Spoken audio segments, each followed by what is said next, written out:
I'm Kathy, and 89% of you have more functional brain in your head than I do.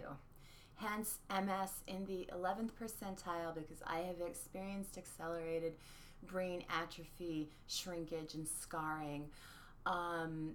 Today, I have promised to do a part 2 video about how incredibly cool my mom really was. Today's fashion ensemble is brought to you by Ohio miserable summer heat. It finally decided to turn into real summer yesterday, and I am trying all sorts of combinations of ice hats and ice vests and sandals and shorts, and it's just hard to figure out what's actually going to work. It's going to be a matter of, I think, trial and error, and I normally walk 3 miles a day, but today that's probably going to be in 10-minute spurts, no half-hour marathons for me. It's miserable out. In any case, we'll talk about cooling issues at some point. It's one of my last really miserable symptoms that's making my life a little difficult, but not nearly as bad as it's been in the past. I just wish there was one more thing that would help with the heat sensitivity. Okay, on to my extremely cool mom. From the time that she was married to my father, she was extremely ambitious, and she was never not an ambitious person up until about the last 3 years of her life. The first business that she operated was out of our basement, and it was a cake decorating business, and she went to classes. She was absolutely talented at this. She made beautiful and delicious cakes, which were ordered by people for birthdays, weddings, graduation parties, all sorts of things. She was constantly busy doing that, especially after she won the Cleveland, State of Ohio Blue Ribbon for a very simple cake with daisies on it. People had entered the contest with wedding cakes and sheet cakes and all sorts of big extravagant cakes, and there was my mom's simple light yellow cake with beautiful daisy decorations, and that she had handmade. And it was gorgeous, and it won the blue ribbon, and everyone was surprised, and some people were mad because she obviously didn't.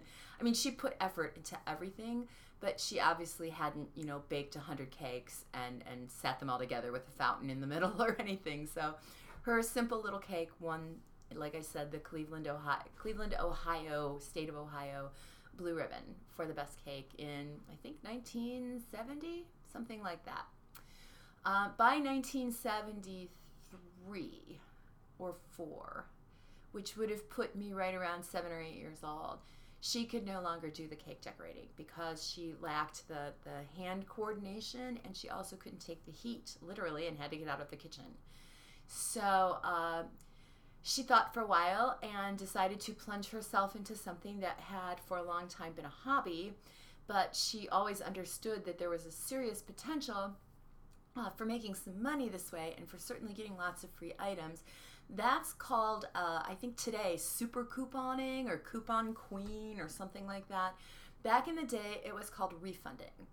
And my mom was amazing at it. It was when you send the box tops and labels in from purchases you've made along with the receipts, and they send you back either money or free items.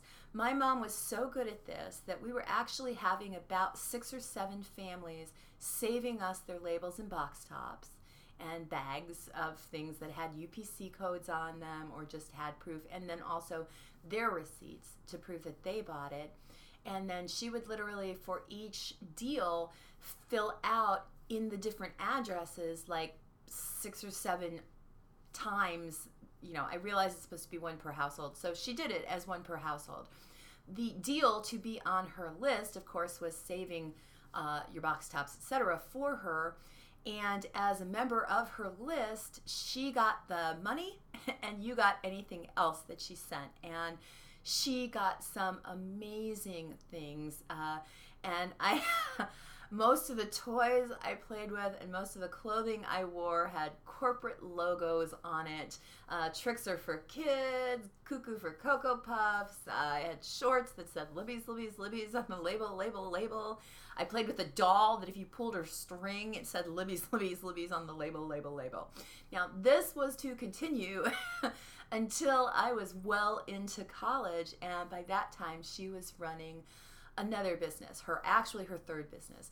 The second business was really escalating this refunding hobby into, oddly enough, a radio show. She was their, let's see if I can get a good clear on that one, coupon refunding coordinator, WHLO News Talk. She did her shows on Friday mornings, or Friday afternoon technically, and every day for about 3 years. Or every Friday for about 3 years.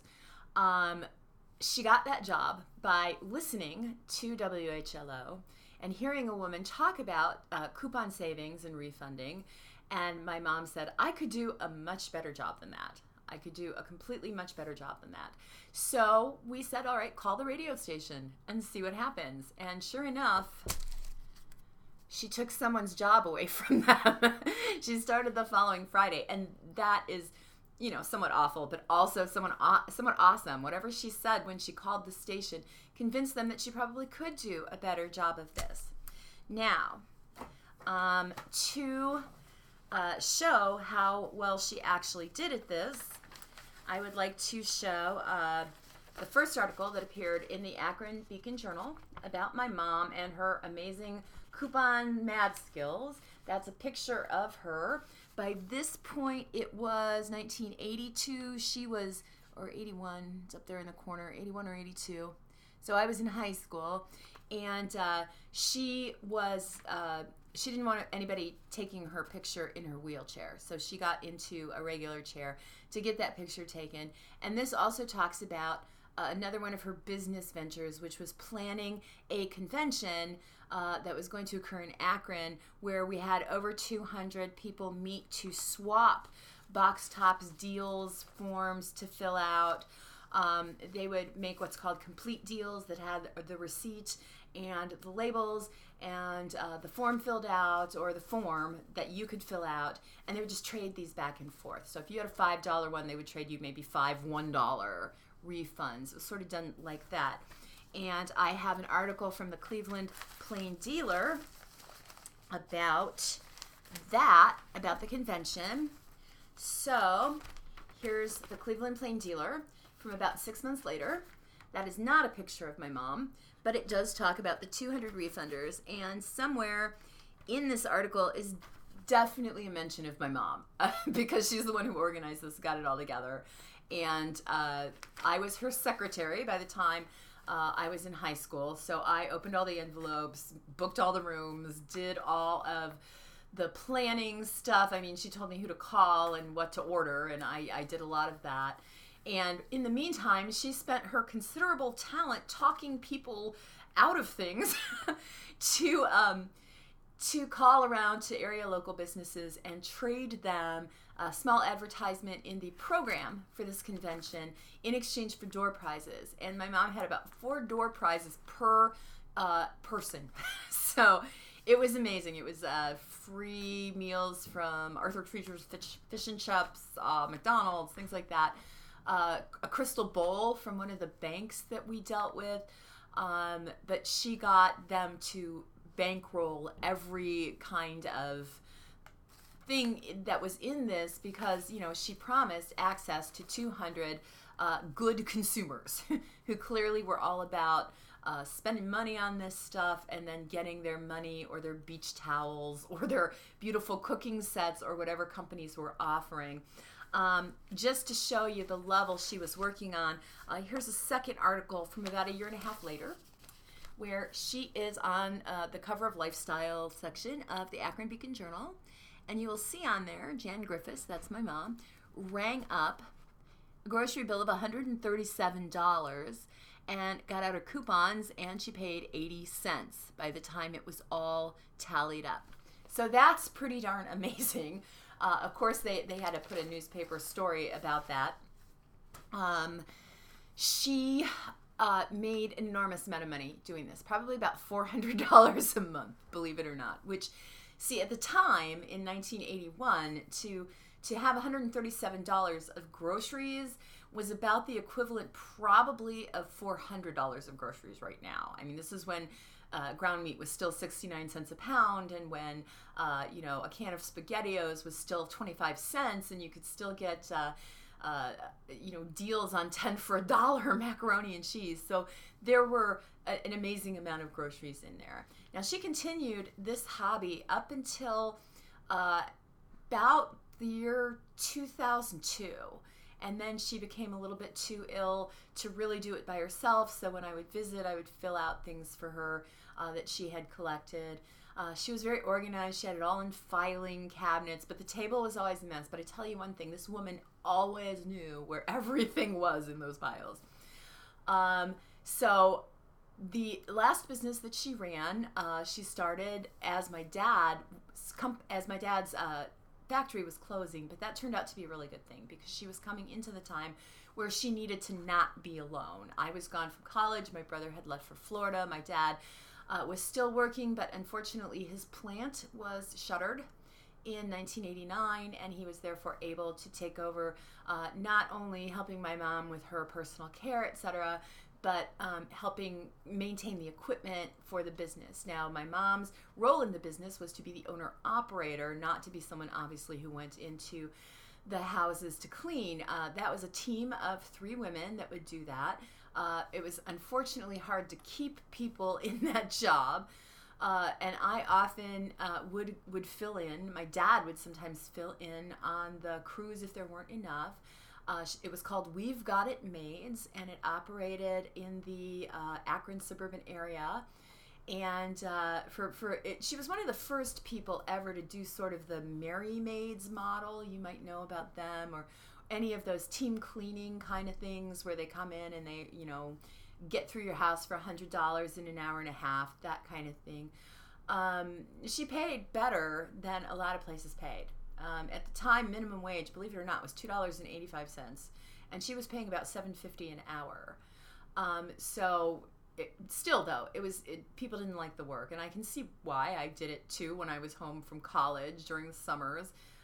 It's never fun to clean up other people's messes. So, this woman was brilliant. My mother was 100% brilliant. She had more common sense than anyone I've ever met, and she had street smarts. And it wasn't like thuggish street smarts. It was just like how to play the game, how to negotiate street smarts. But I do love having these. These are her 2 of her elementary school report cards demonstrating that in school she was bored out of her mind because she was a solid C student. And again, that was grades 1, 2, or 3, one of those. And then again, in grade 5, she is a solid C student. And I guess this continued all the way through high school. She just did the minimum she needed to do to get through with a passing grade. She wasn't interested in academics. She was interested, like I said, in working an angle. Now, I think she got this trait from her mother and her grandmother. My grandmother ran a flower shop and made a good deal of money doing that. But my mom, who was extremely competitive, decided that no matter what, she was going to get and own a house before my grandmother finished building and owning the house that they were doing out in Pennsylvania. So here's our house from Cleveland, Ohio, which my mom bought with my dad after they were first married, and she owned it outright, and she was very proud of herself because this was about 6 months before my grandmother signed the contract on her home. So she felt very vindicated. Now, my great-grandmother ran a pie baking business for about 40 years, and it was right before the Depression, all through the Depression, and afterwards. Her pies originally sold, they were small, like, these little pies you might split with someone for lunch. She sold them for $0.05. And for that, she had more orders than she could fill. She had 2 women working with her. They got up at 4 in the morning to make at least 150 pies a day. The supplies, of course, and overhead were a little yucky, but sometimes when fruit was in season or whatever, they could pick that. I got to wrap this up by saying that my mom's amazing, and here is my favorite picture of her from a 1990s glamour shot. I hope I've said something useful in this, and I believe that you can still live your best life with MS, and my mom was a shining example of that. And until next time, my name's Kathy. You have 89% more brain in your head than I do, and I hope you're living your best life with multiple sclerosis. See you next time.